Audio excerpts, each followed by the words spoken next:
लद्दाख के प्रसिद्ध पर्यावरण कार्यकर्ता सोनम वांगचुक की गिरफ्तारी से जुड़ी एक चौंकाने वाली शिकायत सामने आई है।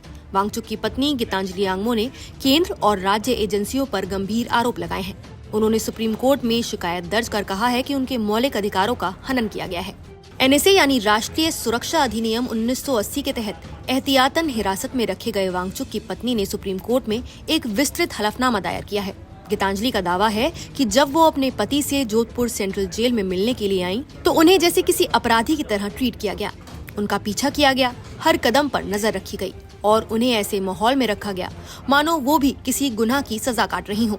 गीतांजलि ने कोर्ट को बताया कि 7 अक्टूबर और 11 अक्टूबर को जब वो अपने पति से मिलने जोधपुर पहुंची, तो हवाई अड्डे पर उतरते ही खुफिया ब्यूरो यानी आईबी और राजस्थान पुलिस के अधिकारी पहले से मौजूद थे। उन्होंने उनके पास आकर बिना किसी अनुमति या औपचारिकता के उन्हें एक गाड़ी में बैठा लिया, एक ऐसी कार जिसकी खिड़कियों पर सफेद पर्दे डाले गए थे ताकि कोई बाहर झांक भी न सके।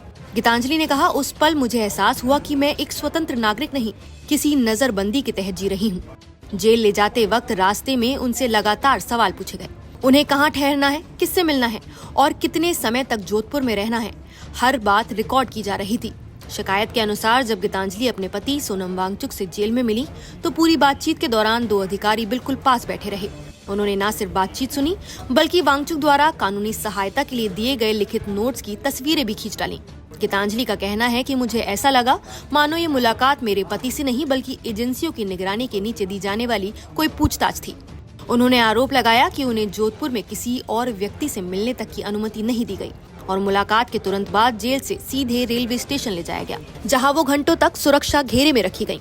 इतना ही नहीं, उनके मुताबिक एजेंसी के अधिकारी उसी ट्रेन में सवार होकर जोधपुर से 2 घंटे तक उनका पीछा करते रहे और मेरता रोड जंक्शन पहुंचने के बाद ही उतरे। गीतांजलि ने आरोप लगाया कि इस पूरे व्यवहार ने भारत के एक नागरिक के रूप में उनकी व्यक्तिगत स्वतंत्रता, निजता और संवैधानिक अधिकारों को छलनी कर दिया है। उन्होंने सुप्रीम कोर्ट के समक्ष सवाल रखा, क्या एनएसए के तहत अगर किसी व्यक्ति को हिरासत में लिया जाए तो उसके परिवार की आजादी और गरिमा भी कुचल दी जाएगी?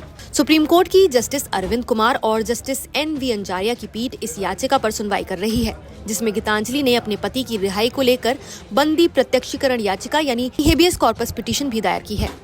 इस पूरे विवाद की जड़ सितंबर महीने की वो घटना है जब लेह में लद्दाख को राज्य का दर्जा देने की मांग को लेकर हिंसक विरोध प्रदर्शन फूट पड़ा था। इस अशांति में 4 लोगों की मौत हुई और कई घायल हुए, जिसके बाद प्रशासन ने हालात नियंत्रण से बाहर मानते हुए सोनम वांगचुक को 26 सितंबर को राष्ट्रीय सुरक्षा अधिनियम के तहत हिरासत में ले लिया। इसके बाद उन्हें जोधपुर सेंट्रल जेल में स्थानांतरित कर दिया गया। अब उनकी पत्नी की इस शिकायत ने पूरे मामले को नया मोड़ दे दिया है और जो सवाल अदालत में उठा है, क्या कोई भी परिवार सिर्फ इसलिए निगरानी में जीने को मजबूर हो सकता है क्योंकि उसका कोई सदस्य एनएसए के तहत हिरासत में है?